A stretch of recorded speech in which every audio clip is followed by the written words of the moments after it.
Welcome to the MEF2C Cast, a podcast dedicated to educating, supporting, and building community around MEF2C Haploinsufficiency Syndrome. The MEF2C cast is for informational and entertainment purposes only. Views expressed are those of the hosts and guests and not necessarily of the podcast or its sponsors. This is not medical advice. Consult a healthcare professional for medical concerns.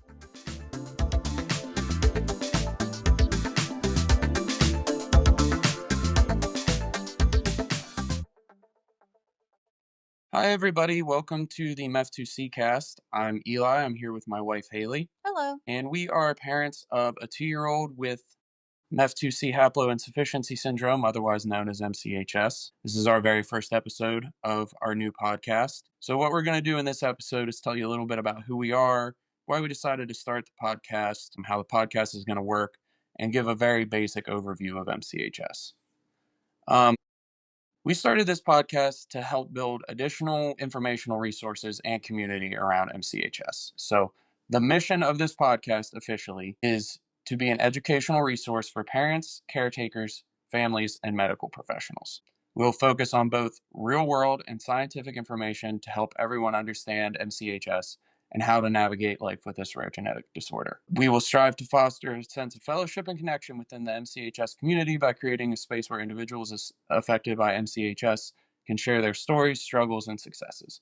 So what we want this to be is a place where people can come and it'll kind of aggregate all the information that exists into one more digestible place, and also give people within the community a chance to share their stories. So what can you expect? We're going to be doing interviews. Those will be the main formats of our podcast. We'll interview other parents, scientific experts, and anyone who may have insight into MCHS and some strategies that can help those affected by it. We may also reach into the autism community. There's a lot of overlap between autism and MCHS in terms of symptoms and treatments, and there is a relationship between MCHS and autism, which is one of the things that we are planning to explore with this show. But the heart of this is sharing information. We want to give people information that is practical and digestible and applicable to your everyday life. And we're going to combine scientific information with real-world experience to build a more complete picture of MCHS. So our interviews with scientific experts along with the parents, hopefully we can synthesize that and get some real strategies out of it that help people in their life. In addition to that, we are hoping to help build community. So there's a lot of great community resources that are out there, the various foundations, the Facebook group, but we're hoping that by allowing people to share their stories, we can help bring people together within the community. As far as how often we're going to be putting these out, we're looking at either bi-weekly or weekly now. It really depends on how much traction we get. So there may be some times where it goes to bi-weekly, but we would love to put episodes out weekly if we can make it happen. So you want to talk a little bit about Leo, babe? Sure. Oh, I guess we could start at the beginning. At Leo's about 4-month pediatrician appointment, she noticed that he had some eye drifting or strabismus. We went along with that for a little while and eventually started pursuing other avenues, I guess is the best word for that. And that eventually he was diagnosed with developmental delay, global developmental delay. He had some stereotypical behaviors at that point. He had some GI issues, some really bad sleep issues. He had also experienced some learning regressions too, Yeah. where he had started to babble and then quit. He'd seemed close to crawling, and then, I think that was around like 10 months or so, and then he didn't end up crawling until like 18 months. Yeah. He kind of forgot how to do that. He also used his feet as his For hands a lot. everything. That's something that he still does. But that was another sign that maybe something was going on. Yeah. He didn't look for people when you walked in the room. He didn't reach for anybody. He wasn't reaching for any of his toys with his hands, that is. We really just thought it was his eyes originally. We just thought there was something wrong there.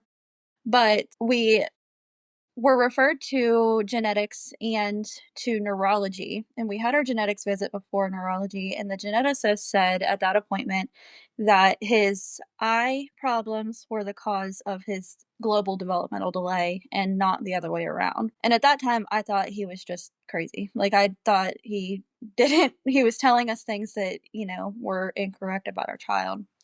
But eventually, we figured that that was the true reason for that as well.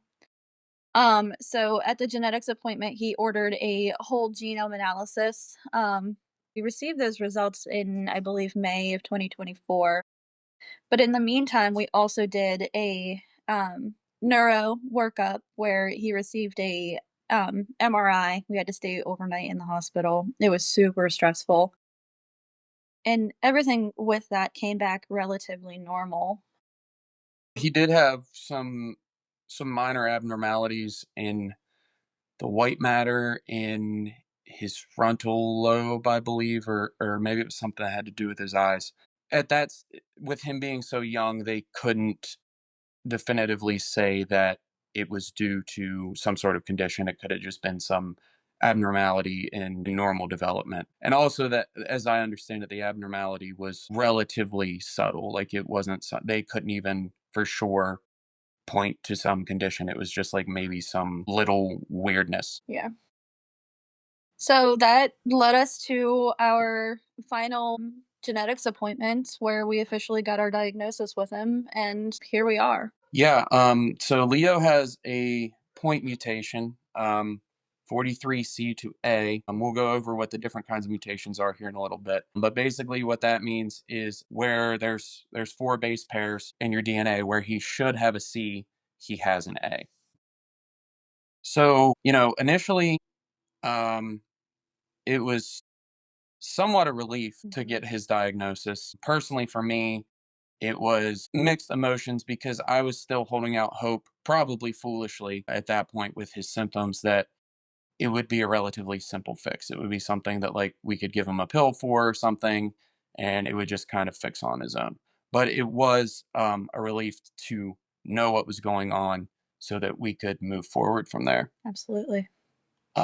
But there's very limited information on MCHS. There is between 4 and 500 cases globally. Is that correct? Roughly 400, yeah. Yes.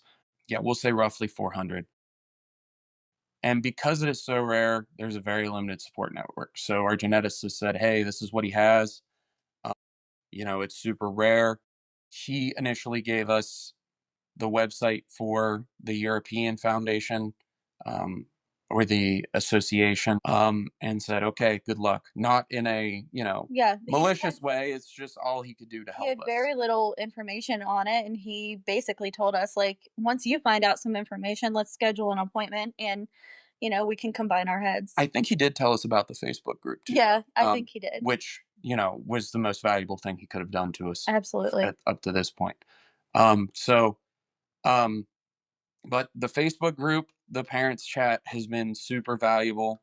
The found all the information for the foundations has been really valuable too. But yeah, so that's just one of the challenges with such a rare condition is that sometimes it can feel, well, I shouldn't say that because with the Facebook group, it really doesn't feel lonely. But sometimes it can be hard to find a community to involve yourself with. But now that we have the diagnosis, it's just a lot of therapy, and All day, every day yes, therapy. yeah, but it's actually been a relief. And Leo is a relatively happy and well-behaved little boy. He lights up every room he's in. So all in all, it's been very good. But so a little bit about us. We're a middle class family from kind of the Ohio, Pennsylvania, West Virginia tri-state area. It's easiest if you're not from here to think of it as Pittsburgh. And that's kind of close enough, both geographically and culturally, to describe who we are. But I work in oil and gas. I'm an environmental inspector. Haley's a pharmacy technician. And like I said, just a relatively normal middle class family. We like to spend time together, go outside, Hiking. hiking. Yeah. I like to work out. I do amateur strongman. So yeah. So we're going to talk about our roles as hosts a little bit now. So I have a bachelor's in biology. My technical major was zoo science and applied conservation. It was basically like an ecology wildlife science degree. So what that means for me as a host is A, I have a certain amount of scientific literacy. I'm certainly not an expert, but I can read through scientific papers, and Haley's nodding her head in agreement at the statement that I am not an expert. But I can read through scientific papers and parse out some information. And then that also gives me a basic understanding of sort of biology. So, I didn't study human biology, but I studied mammalian biology, and fundamentally, we are mammals. The cell biology in most animals is very similar. The anatomy of most mammals is very similar. So that gives me some insight into how everything works. Yes, I understand genetics a little bit. I'm also, like I said earlier, I'm a meathead. I love to be in the gym. So I study that a lot on my own by myself. And that stuff also gives me some insight, particularly into like the neuromuscular issues that can affect people with MCHS. And I'm just a nerd, sort of naturally. I have a very scientific or very strong scientific curiosity. I like to understand concepts. The why. Yes, I like to understand the why and how things work. And I like to sort of understand things broadly and then fit the details into my understanding. So my role is kind of to understand MCHS as a whole, and then I can take real world experiences and more specific things, scientific data, and sort of fit that into the big picture. And Haley's going to talk about her role a little bit. Yeah, so basically, just as a mom, I have just a strong interest in other experiences and sharing information that can help everybody else understand MEF2C and just information that is directly applicable to everyday life. So, just practical experiences and how, as a mom or as parents, that you can, dive in to help your kid.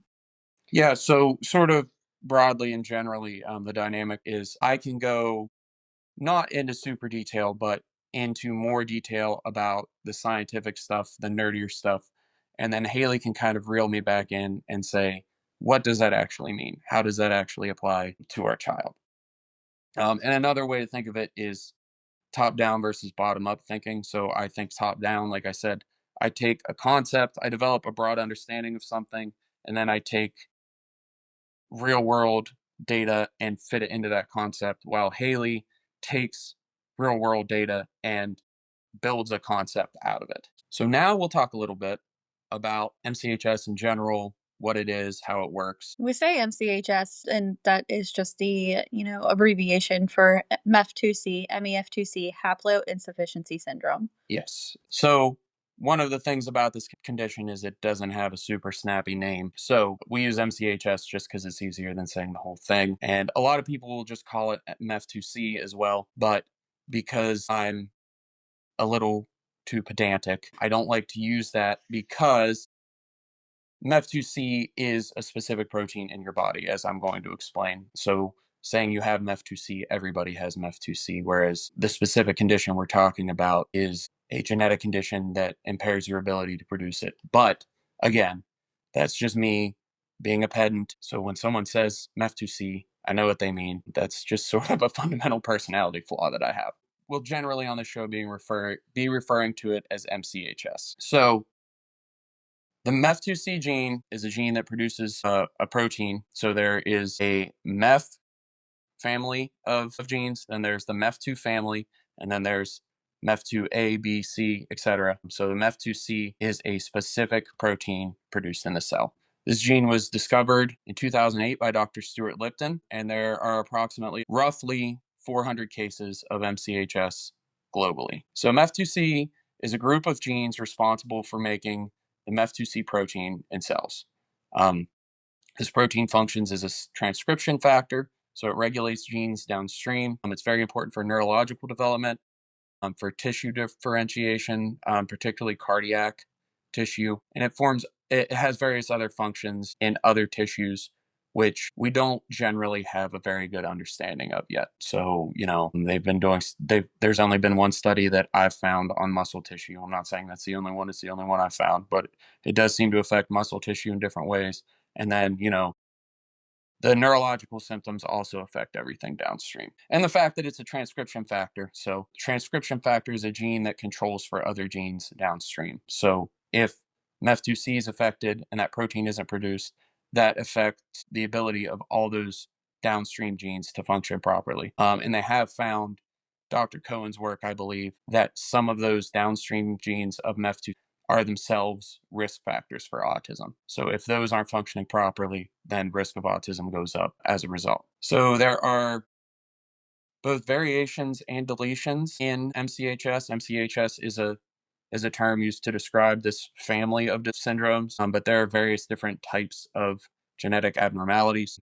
A variation would be a change in protein. So your genes are made up of four base amino acids, A, C, T, and G. And if you have a variation, one or multiple of those proteins is Mutated. it's in the wrong place. So Yeah. where you were supposed to have a G, you have a T or whatever. And those can have, there's nonsense variations, there's stop variations. That's not important to go into right now, but they can have various effects on the group of genes as a whole, depending on how they work. And that's what's referred to as the mutation. So a lot of times you don't see it referred to as variation. Most people refer to these either as mutations or deletions. Yes, mutations has lost popularity recently because kind of the negative connotation of, oh, if you have a mutation you're a mutant. So they sometimes use the word variation interchangeably because that's a much more gentle way of saying it. But and then you can just have deletion. So you can have one or multiple of these various genes in that group missing on one copy of your DNA. Haploinsufficiency means half haploinsufficiency. So you have two copies of every gene, one from your mom, one from your dad. There's ones that are just on the X chromosome, but that's not important. Generally, you have two copies of every gene. And in MCHS, one of those copies has some sort of variation or deletion. If both of those copies were damaged, then it just wouldn't be a viable pregnancy. So generally, people with deletions have more severe symptoms and variations, which kind of makes sense if you think about it. If the gene's just missing, then there's less function than if it's just written wrong. It's usually a de novo mutation, meaning it's random and it's not hereditary. So you didn't pass it on. It's just a random genetic mutation that happens as a result of the random mutations that happen in nature in general. There are some families that we have even met that have multiple children with MCHS as well. So that can happen through something called mosaicism, which I'm not going to explain because I don't even completely understand it, but that is exceedingly rare. So common symptoms of MCHS: developmental delays, cognitive challenges, speech and motor issues, hypotonia or hypertonia, epilepsy and seizures, and distinct physical features. So, obviously developmental delays is sort of, and cognitive challenges are sort of self-explanatory. Um, some MCHS people can speak more than others. It depends on their specific mutation. There is one person that we know of, there could be more. He can communicate via spelling. And it turns out he's relatively cognitively, he's 25, he's a normal 25-year-old guy. His own high school diploma. Right. Cognitively. He just has problems speaking, he's got motor issues. He can't control his body the way he needs to express himself the way he needs to. But so there is a little bit of controversy. There's a really good talk by Dr. Cohen on YouTube about MEF2C, where towards the end he talks about this with someone else a little bit. There is some debate about whether it's actually cognitive in the sense that it affects intelligence or whether it just affects maybe information processing and bodily function and your people's ability to express themselves and interact with the environment, but they could be relatively normally intelligent.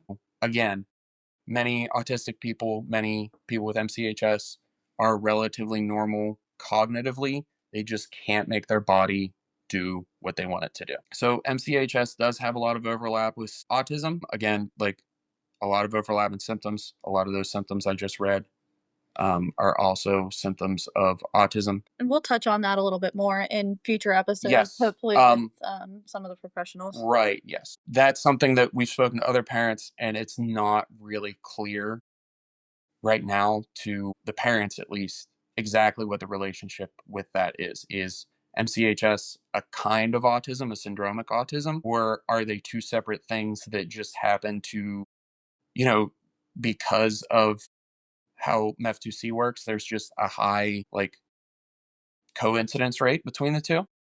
So that's something that we're really excited to explore more and try to get an answer on as we do this show. But the bottom line is there's a lot of overlap in symptoms and there's a lot of overlap in treatment. And there are many, I can't remember the data right now, but there is a large portion, not a majority, but a large portion, Leo included, of MCHS people who also have autism diagnoses.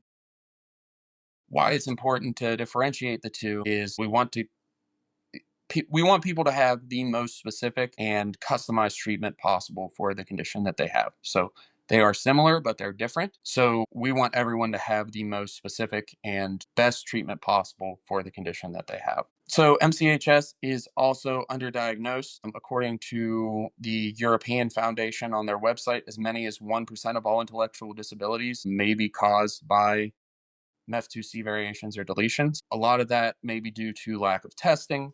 Testing is relatively new. They only sequenced the human genome in 2000, and they actually came out with an updated model and more accurate model in 2022. So genetic testing is still really new. It's relatively expensive, and on top of that, MEF2C was only discovered in 2008. So before then, they couldn't even test for it because they didn't know that it existed. And as I said, testing is expensive, particularly in the United States. It's difficult to get covered by insurance. So there may be people who just don't have the resources, or they live somewhere where they can't access a quality medical provider to even point them in that direction. There may also be cases of misdiagnosis, or let's just say them not the most accurate diagnosis possible because there's so much overlap in MCHS and autism.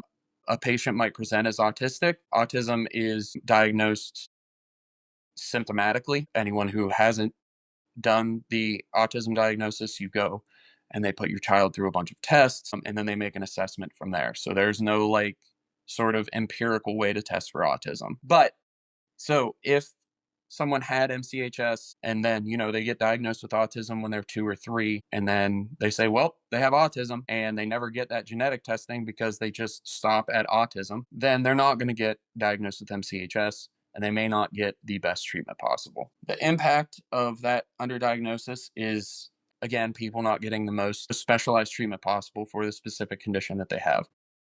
So less diagnosis. First of all, we want people to get the most specialized treatment that they can, but that also means less data, and it's harder to find a treatment if we have less data. And then everyone with MCHS, diagnosed or not, can't get maybe a potential treatment that could be beneficial. All right. So we covered who we are, why we started the podcast, the condition, and sort of how it works at a very broad level. We want this to provide education, support, and community for MCHS people, their families, their caretakers, medical professionals. We want this to be a place where, like, if you take your kid to a physical therapist and they've never heard of MCHS before, you can say, oh, listen to this podcast, and it will provide them some real tangible information to give them some context that they can work off of. If you're talking to your aunt and she doesn't understand it, we want everybody to be able to come here and get a basic understanding of MCHS, how it works, how it affects families, and just tell people about these kids too, because they're all amazing. And we use the term kids because the majority of people diagnosed with this are children. I know, I know there's someone in their 40s with a diagnosis. I believe there's someone in their 50s. They're all somebody's kids, but we use the kids. You use the term kids, but we know that they're adults. And please don't get offended if we use the term kids and you have an adult child, or an adult that you care for that has MCHS. So we're really excited to get some of these episodes out to you. We've got 3 or 4 recorded already. We've got people from charities lined up. We've got parents lined up. We've got 1, 2, 3 at least scientific experts lined up, and people who are, the premier experts in the field. And hopefully, we will actually be able to interview someone with MCHS. We've been in contact with him, and we're going to get him on the show sooner or later. Some way or another. Yes. So it will be, and everybody, you know, if you listen to the first few episodes, it's going to sound like this is Andrew Simmons's podcast, but he's really important in our opinion because he shows what is possible with these kids, and he shows that, I don't want to generalize about everybody, but he shows that there is the potential that your child is cognitively normal. And he's passionate about Right. getting this Yes. information out as well. We want to make sure that we're Right. able to help him do Yes. that. And we're getting a little off topic here, but assume competence in your child. Yep. Treat your child as their developmental age, even if they externally seem like a toddler or, cognitively impaired or whatever. Find ways to treat your child age appropriately within sort of the parameters of their condition. So for example, I will read to Leo in the bathtub sometimes. He just Age likes to appropriate hang books. out in the bathtub, Yes. so He Eli likes to hang reads out. to him passively. Right. He likes to hang out in the bathtub and splash in the water and stim on the bathroom fan and stuff like that. So, but just because he is stimming doesn't mean that he's not perceiving. Sometimes they just can't, what's called perseverate. They can't control what they pay attention to sort of externally, but that doesn't mean they're not paying attention to other things. So I read to him in the tub because it's a good way to get him some age appropriate stimulation, education, all that stuff in a situation that he is comfortable with. So you could do things like read to them while they're playing with their toys or in the tub or watching their videos, or Singing to them. take them to sort of age appropriate events. Just sit down with them every once in a while and look at them and say, I know you're in there and I'm really sorry that you have to go through this, but we see you, we love you, and we're going to do everything we can to help you. So I think that's really important. Leo's 2.5, and I still do that, I don't know, a few times a week. So we're getting really off topic here. Point being, we've got a lot of great episodes coming out for you. We're really excited, but we need to hear from you. So right now we have a Facebook page and we have email, MEF2Ccast@gmail.com. That's MEF2CAST@gmail.com. That C's working double duty. So reach out if you have questions, if you want to be a guest, if you are concerned with the way that we're addressing something, if I've said something wrong. Please educate us. When I've said something wrong. I'm sure that I'm going to say something wrong at some point. So as long as you're respectful and sort of understanding that I'm a human and I make mistakes. And we're learning. Yes, we're learning. No, it hasn't even been a full year since we've got our diagnosis. It'll be a full year in May. So we're along for the ride too. So anything you want to say, shoot us an email or message us on the Facebook page. As this starts to gain steam, we'll try to move out to other social media platforms, Instagram. I guess we could do X or Blue Sky. We're not, I don't know what's going on with those these days. We would like to eventually start doing video podcasts and putting them on YouTube, and we're Eli and Haley Henderson. So if you see us in the Facebook group, feel free to talk to us. But yeah, so those are all the ways you can reach us. Please reach out. Tell us anything you want to. And you should be able to find us everywhere you get podcasts. And go check out some of the other resources. All the charities are doing good work. The U.S. MEF2C Foundation, the MEF2C Association, Rare Bird. I think there are some smaller ones in various European countries. But other than that, we're really excited to start getting episodes out to you. So thank you so much for listening. Yes, Thanks thank you, everybody for all their support. We haven't even put out any episodes yet, and everybody's been so supportive. We're getting interviews with people that are way too important to be talking to us. So hopefully we can make a positive change in this community and try to give back as much as other people have given to us. All right. Well, thank you guys. Thanks, everybody.